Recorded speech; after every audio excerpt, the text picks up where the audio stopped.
asal muasal dari tawur massal antara kedua tim ini. Jadi setelah Yotsakhon Burapa ini mencetak gol, official Thailand dan para pemain cadangan dengan vulgarnya melakukan selebrasi hingga ke depan bench dari Indonesia.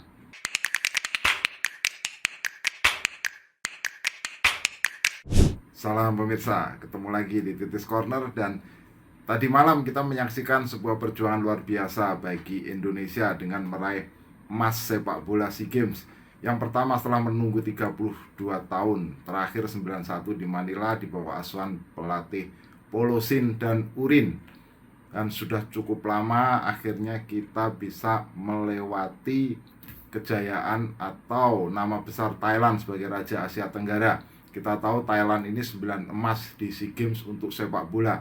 Dan setelah Thailand berlalu muncul kemudian Vietnam meraih emas di 2019 dan 2021. Dan akhirnya kita bisa melunturkan apa yang didapatkan oleh Vietnam dalam 2 gelaran SEA Games sebelumnya di semifinal. Kemudian kita juga menyisihkan Thailand atau mengalahkan Thailand di partai final untuk emas pertama. Ya, ini bagus bagi sepak bola Indonesia, artinya ini adalah jalan pembuka bahwa kita bukan lagi inferior di Asia Tenggara, tapi kita sudah bisa bersaing dengan kekuatan-kekuatan Asia Tenggara seperti Thailand dan juga Vietnam. Nah, yang menarik adalah ada momen tawur massal atau brawl semalam yang kita lihat memang cukup unik ya, cukup menarik ya. Nah, kita mau bahas tentang bagaimana asal muasalnya sampai tawur massal itu terjadi. Jadi kalau kita amati atau kita cermati, Anda juga bisa lihat cuplikan-cuplikan video berikut ini. Jadi asal muasalnya adalah ketika wasit memberikan injury time sebanyak 7 menit di akhir pertandingan babak kedua. Nah, setelah 7 menit dilewati, kemudian pelatih Indonesia Indra Syafri dan ofisial itu melihat ada peluit wasit yang dianggap sebagai peluit akhir atau pertandingan sudah selesai, sehingga kemudian Indra Syafri dan beberapa ofisial dari Indonesia atau tim kepelatihan melakukan selebrasi dengan masuk ke lapangan pada waktu itu. Nah, ternyata itu bukan peluit akhir. Jadi wasit belum menyatakan pertandingan itu selesai. Jadi itu ternyata adalah tendangan bebas bagi Thailand yang berada sedikit dari garis tengah lapangan. Nah, itu pada saat itu kondisi sudah menunjukkan di sekitar menit ke-8 ya. Jadi sudah lewat dari 7 menit waktu pertandingan yang berlaku. Jadi kemudian setelah itu tendangan bebas dilakukan oleh Thailand dan Thailand mencetak gol lewat Yotsakhon Burapa. Ya, itu gol yang sangat penting karena artinya Yotsakhon Burapa menyamakan kedudukan jadi 2-2 dan gol itu dicetak pada detik-detik terakhir pertandingan, sehingga kalau kemudian ada kick off, wasit akan meniup peluit panjang. Nah, inilah asal muasal dari tawur massal antara kedua tim ini. Jadi setelah Yotsakhon Burapa ini mencetak gol, official Thailand dan para pemain cadangan dengan vulgarnya melakukan selebrasi hingga ke depan bench dari Indonesia.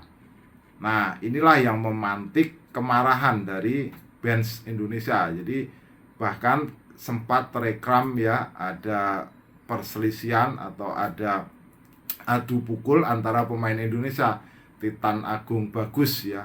Kita melihat di situ dia pemain cadangan yang sempat beradu pukul dengan official dari Thailand karena memang provokasi yang dilakukan oleh Thailand ketika itu setelah Yotsakhon ini mencetak gol. Jadi asal muasalnya ya provokasi dari Thailand yang melakukan selebrasi yang melebihi batas.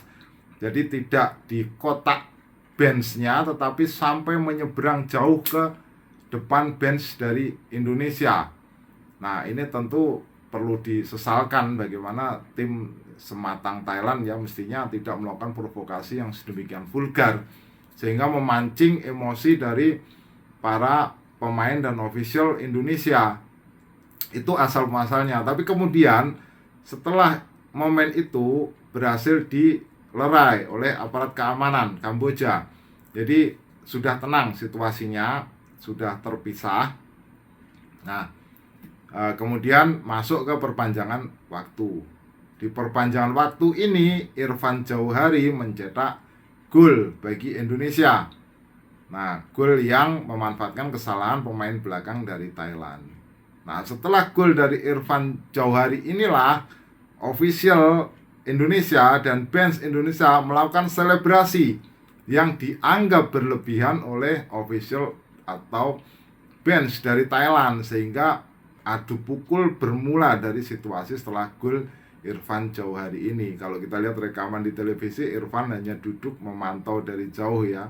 Tetapi memang bermula dari gol itu, bermula selebrasi dari Indonesia yang dianggap oleh Thailand berlebihan. Nah, di situ sempat terjadi juga situasi di mana kiper Thailand Sophonvit Rakyat ini berlari dari depan gawangnya langsung bergerak memukul Komang Teguh ya. Untung waktu itu memang official atau pemain Indonesia tidak banyak yang terprovokasi.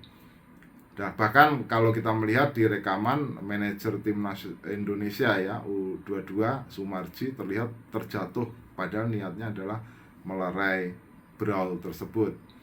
Nah, itulah asal muasalnya sehingga kemudian wasit mengeluarkan kartu merah ya, untuk pemain adalah untuk Komang Teguh dan juga untuk Sophonvit Rakyat tadi yang sempat terlibat perkelahian di dalam lapangan. Dan total di pertandingan ini ada 16 kartu kuning dan 6 kartu merah dengan 7 gol ya. Sebuah pertandingan yang memang sangat dramatis. Meskipun diwarnai dengan baku hantam, tetapi pemain-pemain Indonesia menunjukkan kualitasnya di situ. Jadi seperti saya sering sebutkan, untuk bisa maju, untuk bisa berjaya, apakah itu di Asia Tenggara atau di level Asia atau dunia, kita harus punya 4 atau 5 syarat penting. Nah, syarat pertama yaitu fisikalitas ya, atribut fisik. Ini bisa postur, kuat, cepat, napas kuda, akselerasi, agility, kemudian strength-nya. Nah, setelah fisiknya kuat, nah ini kita tahu ya, zaman 91 dulu kan digembleng oleh Polosin dan Urin. Kemudian timnas terbaik Indonesia itu katanya pada era Yosep Masopus itu juga fisiknya digembleng dengan luar biasa. Nah, kita tahu di era-era sekarang ini pemain timnas digembleng fisiknya oleh pelatih Sinteyong ya. Nah, setelah fisiknya tentu berikutnya adalah tekniknya, skillnya. Jadi sentuhannya, passingnya, kontrolnya, shootingnya, dribblingnya, headingnya, tacklingnya, scanningnya. Nah, itu yang penting berikutnya.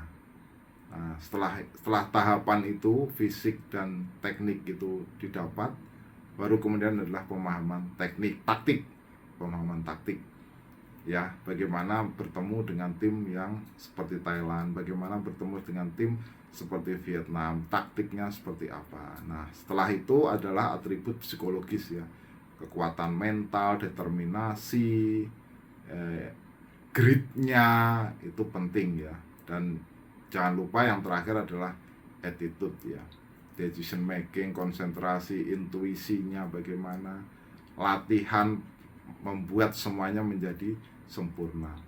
Jadi kita melihat bahwa step by step Indonesia sudah berjalan dalam tracknya ya. Kita lihat nanti di Piala Asia akan seperti apa tim nasional senior, apalagi bertemu dengan Jepang, Irak, dan kembali bertemu dengan Vietnam.